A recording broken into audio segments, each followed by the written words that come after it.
जिले के मोरवन में निर्माणाधीन कपड़ा फैक्ट्री में आज गुरुवार दोपहर को विरोध प्रदर्शन ने हिंसक रूप ले लिया।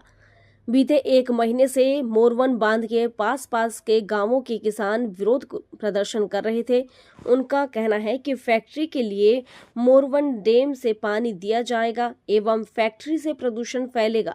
इस बीच एक बड़ी ट्रैक्टर रैली निकालकर किसानों ने कपड़ा फैक्ट्री लगाने का विरोध किया था। जैसे ही किसानों ने ट्रैक्टर रैली में ताकत दिखाई तो दूसरी तरफ कपड़ा फैक्ट्री के प्रबंधन से जुड़े कुछ लोग डैमेज कंट्रोल पर आ गए। मीडिया और पीआरओ के माध्यम से किसानों तक यह बताने की कोशिश की गई कि कपड़ा फैक्ट्री से कोई नुकसान नहीं होगा। फैक्ट्री प्रबंधन के इस तर्क को ग्रामीणों ने न सिर्फ नकारा बल्कि अपने आंदोलन की गति को और तेज कर दिया। साथ ही पुराण अहीर राजकुमार अहीर की गिरफ्तारी को लेकर नगर अनिश्चित काल के लिए बंद कर दिया गया। आज तोड़फोड़ और मारपीट की जैसे ही खबर प्रशासन को लगी तो मौके पर जावद एसडीएम प्रीति संघवी पहुंची। उन्होंने कहा कि प्रशासन को लग रहा था कि शांतिप्रिय ढंग से धरना होगा। कल तक शांतिपूर्ण तरीके से धरना चल रहा था, अचानक हिंसक रूप ले लिया।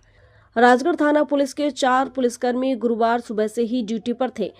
अब 4 पुलिसकर्मियों के सामने 4000 लोग कैसे नियंत्रित होते। मौजूद 4 आरक्षक सिर्फ भीड़ का वीडियो बनाते रहे और आधे घंटे में महिलाओं और अन्य ग्रामीणों ने फैक्ट्री का काम तमाम कर दिया।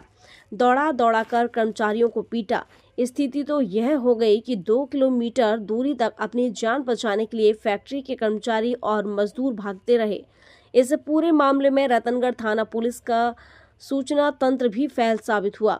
वहीं जिला पुलिस प्रशासन का अनुमान भी ढकोसला साबित हुआ और नतीजा मोरवन बांध के पास कपड़ा फैक्ट्री के आंदोलन ने हिंसक रूप ले लिया।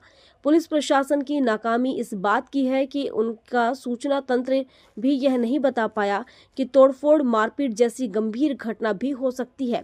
अगर यह आकलन या प्रायोजित उग्रता की सूचना पहले से पता चल जाती तो पुलिस भी पर्याप्त होती। हो सकता है कि भारी पुलिस बल के समक्ष यह कांड न होता। प्रशासन ने भी नहीं की बातचीत, नतीजा आक्रोश में बढ़ता गया। मोरवन बांध के पास कपड़ा फैक्ट्री का विरोध एक महीने से हो रहा है। टेंट लगाकर ग्रामीण धरना दे रहे थे, फिर ट्रैक्टर रैली का आयोजन रखा, इसके बाद फिर धरना प्रदर्शन जारी रखा। इस बीच प्रशासनिक अधिकारी भी मौके पर पहुंचे, जो किसानों को समझाइश देकर कानूनी प्रक्रिया या फैक्ट्री हटाने का काम सरकार के हाथों में है या फिर उनके हाथ में है। कपड़ा फैक्ट्री हटाने की शिकायत करने का उचित माध्यम क्या है? क्या कपड़ा फैक्ट्री वास्तव में हानिकारक है? इन सब बातों को बातचीत से समझाने की कोशिश भी नहीं हुई। फैक्ट्री लगाने से पहले किसानों को विश्वास में नहीं लिया गया। एक और ये बात सामने आई है कि फैक्ट्री के लिए जगह चयन की प्रक्रिया कई महीनों पहले हो चुकी थी। नियमों के मुताबिक ग्रामीणों को शिविर लगाकर आपत्तियां मांगी जाती हैं, पर यह प्रक्रिया भी पारदर्शी रूप से नहीं हुई। अचानक फैक्ट्री का काम शुरू हुआ, तब जाकर आसपास के गांवों को पता चला। फैक्ट्री के निर्माण शुरू होने से पहले सभी बातें साफ होना चाहिए। मोरवन जो वहाँ पर एक टेक्सटाइल कंपनी आ रही है, उसको लेकर लगातार ग्रामीणों द्वारा विरोध प्रदर्शन किया जा रहा था, जिसमें लगातार पुलिस बल और राजस्व का बल वहाँ तैनात रहता था। तो अभी तक जो है शांतिपूर्वक उसमें बातें चल रही थी और ग्रामीणों को कई बार उसमें समझाइश भी दी गई है। एमपीआईडीसी के अधिकारियों द्वारा भी उसमें समझाइश दी गई थी, लेकिन आज उसमें कुछ ग्रामीणों में महिलाओं को आगे करके फैक्ट्री पर जो है वहाँ पर तोड़फोड़ करने का प्रयास किया है, जिसमें उनके कुछ एम्प्लॉयज़ हैं उनको भी चोट आई है, जिस पर से पुलिस ने मामला एफआईआर दर्ज की है नामजद लोगों के खिलाफ में। इसमें हम लोगों ने 33 लोगों के खिलाफ नामजद एफआईआर की है, अन्य लोगों के खिलाफ में आगे हम लोग तफ्तीश कर रहे हैं। जो लोगों ने ये प्रायोजित किया है, जो उसको लीड कर रहे थे, उनके खिलाफ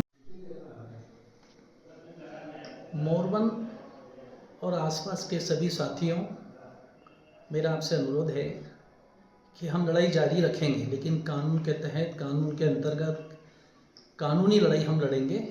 हमें ऐसी कोई स्थिति पैदा नहीं करनी है अराजकता की, जिससे अभी तक प्रशासन हमारे पक्ष में है, तो हम कोई ऐसी स्थिति पैदा नहीं करें जिससे अराजकता फैले और कोई दुर्घटना घटना हो।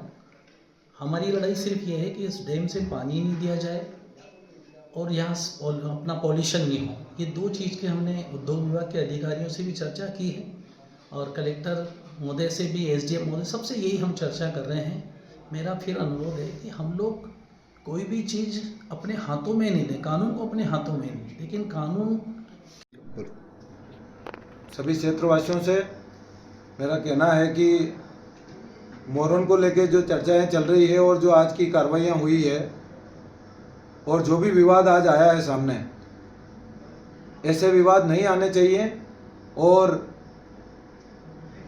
सभी जो लोग शांति से अपनी लड़ाई जो है जारी रहेगी और कोर्ट के माध्यम से जो फैसला आएगा उस फैसले को हम मानेंगे। इस प्रकार से जिन लोगों ने भी आज कौन थे क्या था ये एक अलग विषय है, लेकिन इस प्रकार की जो घटनाक्रम हुआ है, एक वीडियो देखा मैंने उसमें पत्थर फेंक रहे हैं, तो ऐसी स्थिति पैदा नहीं होनी चाहिए।